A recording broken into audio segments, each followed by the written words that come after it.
Bonjour, ici Paul Ouellet, animateur du webinaire de la Caisse d'économie solidaire Desjardins sur le mentorat destiné aux entrepreneurs sociaux. Un accompagnement pour les aider à relever leurs défis. Aujourd'hui, je vous présente un extrait de ce webinaire avec Béatrice Turcotte-Ouellette et Garé Lavoie. Les deux précisent le rôle du mentor par rapport au rôle de la présidente ou du président du conseil d'administration.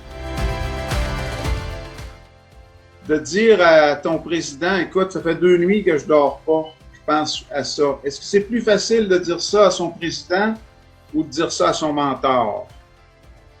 D'après vous? C'est plus facile de le dire au mentor parce que justement, il n'y a pas ce lien un peu devant un conseil d'administration, devant notre conseil d'administration, on veut toujours avoir l'air en contrôle, on veut avoir l'air de bien faire les choses, mais n'importe quel excusez, c'est mon parcours de coach, n'importe quel entrepreneur va avoir des bas. Puis, c'est pas que le conseil d'administration est pas au courant de ça, ça dépend aussi de la confiance qu'il y a, mais c'est sûr de tout le stress, de pas dormir durant 2 jours, etc., ça montre une certaine perte de contrôle, si je peux dire, qui n'est pas nécessairement mauvaise, mais qu'on ne veut pas nécessairement amener devant le conseil d'administration. Puis, j'ajouterais un élément, Paul.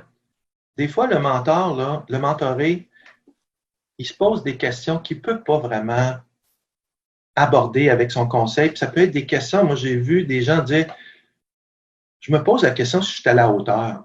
Des fois, il y a des complexités dans la gestion. Hein? Vous savez, tous ceux qui sont à des directions générales, on touche tous les volets humains, gestion, ressources humaines, économiques, on touche différents aspects. Ben, mes mentorés, souvent, c'est là où c'est les types de sujets qu'ils vont aborder. Je me pose sérieusement la question si j'ai la capacité. Puis là, le mentor peut jouer un rôle important, dire, ben écoute, c'est normal qu'un mentoré ne peut pas être maître dans tous les sujets. Il doit être capable d'avoir une certaine humilité-là, puis d'aller chercher l'expertise. Mais vous voyez où je veux en venir, il y a des sujets qu'on ne peut pas aborder avec le conseil, même avec le président.